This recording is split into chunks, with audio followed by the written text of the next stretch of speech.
And in this chapter 2, I want to talk about her entrepreneurial spirit and how she started doing businesses there in Philippines and her experiences.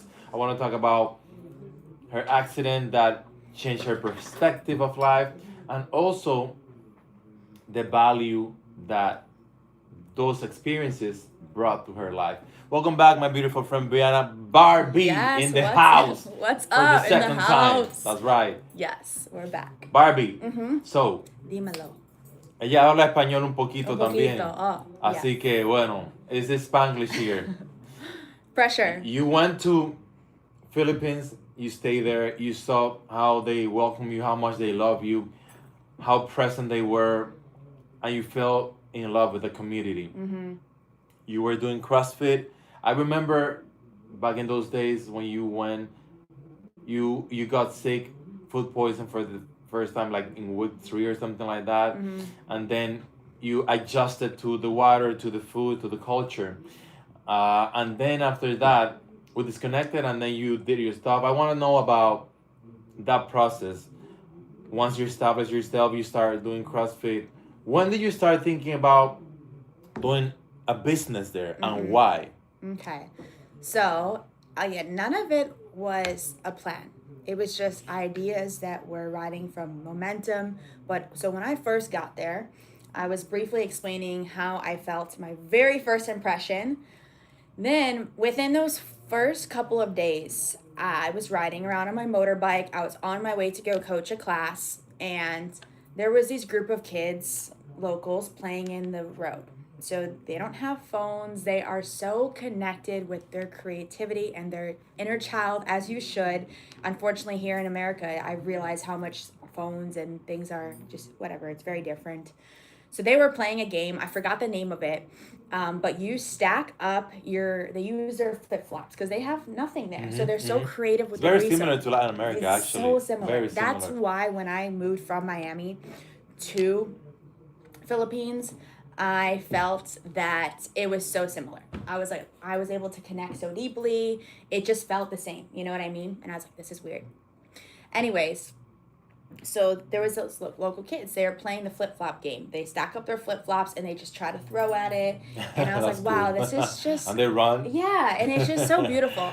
So then their other game they were playing was kickball. So the first day I passed them, they're playing the flip flop game, and I drive by my motorbike, and they're like, "Hi, hi," and I'm like, "Hi," and it's just like this exchange of love. I can't explain it, and I had this feeling that I felt like I was supposed to connect with them. So Right. on my next day that I see them, same time they're there, I decided to stop. I had enough time.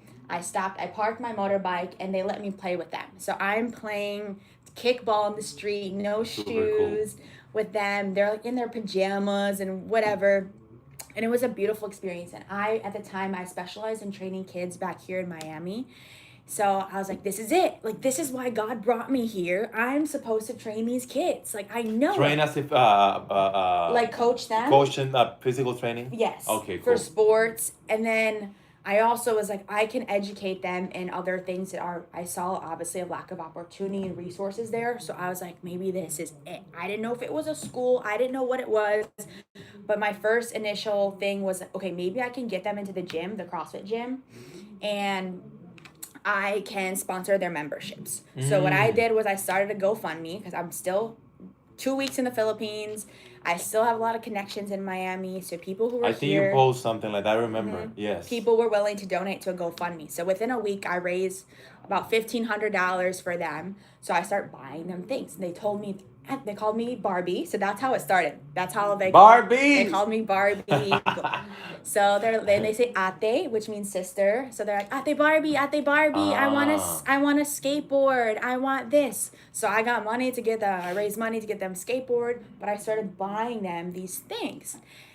And it became very unfulfilling because they would say, I would start to see them and they would say, Auntie Barbie, where's my skateboard? Where's my shoes? I want this. I want that. Because they don't know any better, but they thought that I had money that I just could buy them things. And I felt taken advantage of but I could have handled the situation differently. Anyways, what it went into was me started selling ice cream. It's a long story how it happened, but I really wanted a way to connect even deeper with the culture. And I knew with me selling ice cream, I could donate the proceeds to the kids.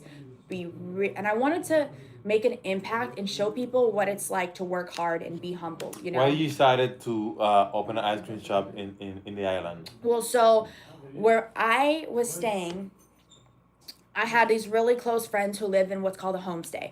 So a homestay is like a type of accommodation in the Philippines, and we could stay there long term. So they were renting it for a month, and they're just kind of little tiny cottages side by side, and there's a community area where you can cook and hang out, Mm-hmm. and it's very local style, meaning there's karaoke. That's a big part of their culture, that everybody will go and like sit with their groups and sing and just hang out. They drink after work. All the construction workers are there who are like building around, and Mm-hmm. the local families. So this was when I was also really starting to get integrated in the culture with all of my local friends. We would hang out there.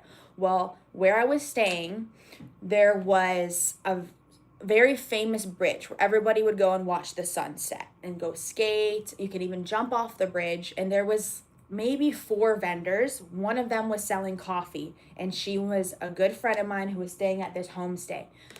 And it's a long story, but I had an idea to like put a cart and sell ice cream. But I thought I had to buy a cart and put all this money into it, and I wasn't sure if it was gonna work, if I wanted to do it.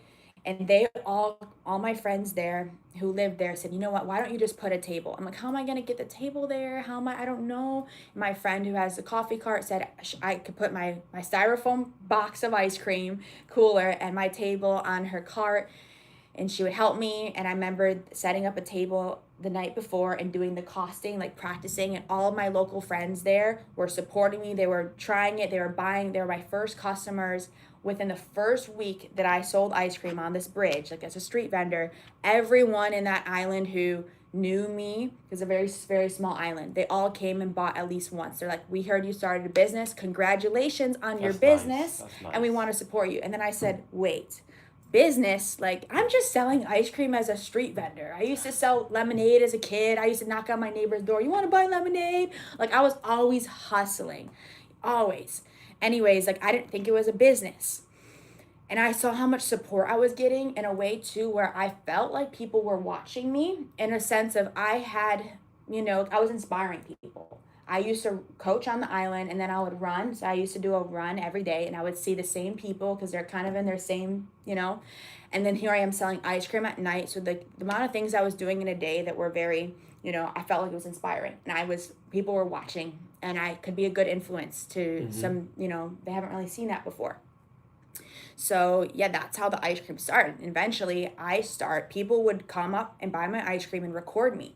And it started getting viral on social media. Oh. So people were like, why don't you start posting yourself? So I said, okay. I started with TikTok, and then I came to realize I was doing YouTube, and Facebook is really big in Asia.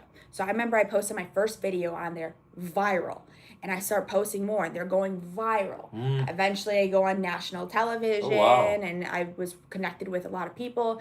And it was insane that people were putting me on their itinerary of coming to get a picture of me and buy my ice cream in Siargao. While they go into the island. Yes. So you became like an attraction. It's basically weird to say, and I used to hate like saying it out loud, but it's basically true.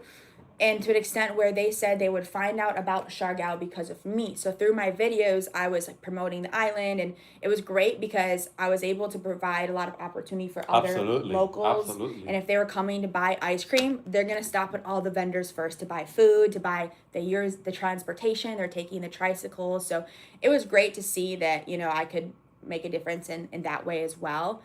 And yeah, so I did so well that I ended up opening a permanent ice cream shop that is still there right now. So you're providing jobs, you're providing bread to some Filipinos families, and also uh, showing what's possible. Right.